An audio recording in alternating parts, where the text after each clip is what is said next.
नाशिकच्या पालकमंत्री पदासाठी भाजप आग्रही। पालकमंत्री पदाबाबत बावनकुळे आणि महाजनांमध्ये चर्चा। फडणवीस, एकनाथ शिंदे आणि अजित पवारांशी स्वतः बोलणार, सूत्रांची माहिती। निर्णय स्थगित केल्यानं लाचार मुख्यमंत्री असल्याचं सिद्ध। कुंभमेळ्याचं मोठं बजेट असल्यानं नाशिकच्या पालकमंत्री पदावरून वाद। संजय राऊतांची टीका।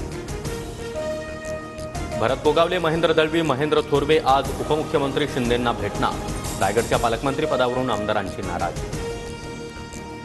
कोल्हापुरातील पालकमंत्री पदावरून देखील राष्ट्रवादीमध्ये नाराजी नाट्य। कोल्हापुरातील लोकांच्या मनातला पालकमंत्री मीच, हसन मुश्रीफ यांचं वक्तव्य।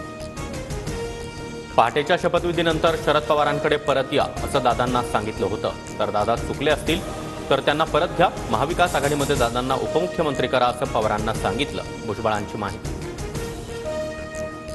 धनंजय मुंडेंनी काकांच्या पाठीमध्ये खंजीर खुपसताना दादांना का थांबवलं नाही? संजय राऊतांचा मुंडे यांना सवाल। पहाटेचा शपथविधी षडयंत्र, जाऊ नका, दादांना सांगितलं होतं, धनंजय मुंडेंचं वक्तव्य। सध्याच्या परिस्थितीमध्ये भेटीसाठी न येण्याची संतोष देशमुखांच्या कुटुंबानं विनंती केली।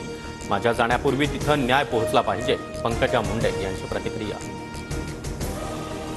सैफ अली खानवरील हल्ल्याचं पोलिसांकडून सीन रिक्रिएशन। आरोपीला घटनास्थळी घेऊन जात पोलिसांनी घटनाक्रम समजून घेतला, तर सैफच्या घराचं मागील दार उघडं असल्यामुळे घुसलो, आरोपीचा दावा।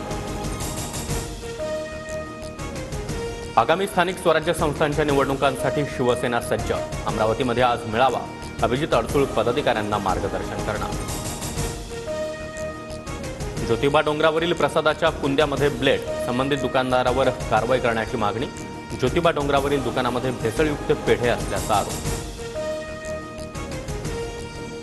बोगस अर्ज आणि गैरव्यवहारांमुळे 1 रुपयातील पीक विमा योजना बंद करा। कृषी आयुक्तांच्या अध्यक्षतेखालील समितीची सरकारला शिफारस, तर पीक विमा योजनेचा निर्णय कॅबिनेटमध्ये होणार, माणिकराव कोकाटे यांची माहिती।